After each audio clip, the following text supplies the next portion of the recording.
Redistricting wars for control of the U.S. House are heating up.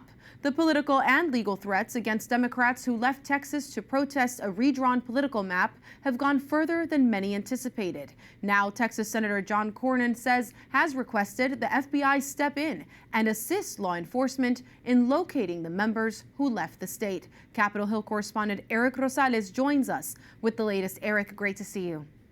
Hey, great to see you too, Monse. Within the last 24 hours, Texas Senator John Cornyn tells me that he heard back from FBI Director Kash Patel, and Patel has granted the request for the federal government to help locate those members of the Texas House of Representatives who fled the state. Cornyn adds what they did was, quote, shameful, and they decided to try and stop the legislative process. While Texas state Democrats, they're firing back.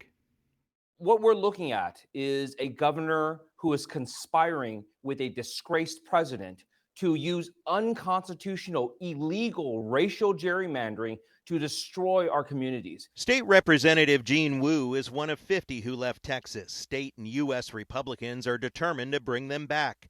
U.S. Senator John Cornyn said in a statement, quote, I thank President Trump and Director Patel for supporting and swiftly acting on my call for the federal government to hold these supposed lawmakers accountable for fleeing Texas. We cannot allow these rogue legislators to avoid their constitutional responsibilities. Democratic governors are not sitting idle. They say the FBI's authority is limited. The reality is that all that he has said, Cornyn, is that the FBI has been authorized to locate the Texas House Democrats. Nothing more. And you know why?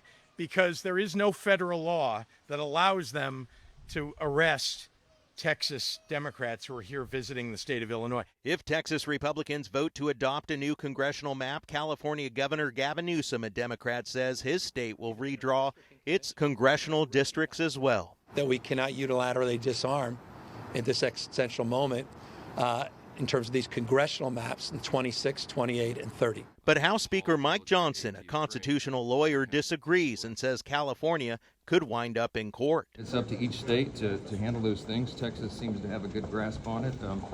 My understanding under California is they're not allowed to do that under state law. Texas Republican Congressman Brian Harrison says the recent days have shown it is critical that Democrats don't win the midterms. And we have the potential to add 5 seats, which could make or break the decision for whether or not the United States Congress falls to the radical leftist Marxist Democrats in the upcoming midterms. The stakes could never be higher.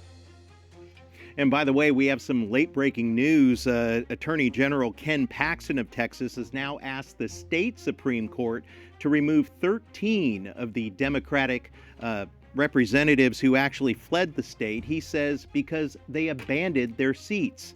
But the redistricting race may just be getting started. Florida announced that it's going to redraw its districts where Republicans could pick up at least 3 seats. And Republicans are also looking at gains in Missouri, Indiana, and Ohio, where state law mandates to redraw districts ahead of the 2026 midterms. At the Capitol, Erik Rosales, EWTN News Nightly.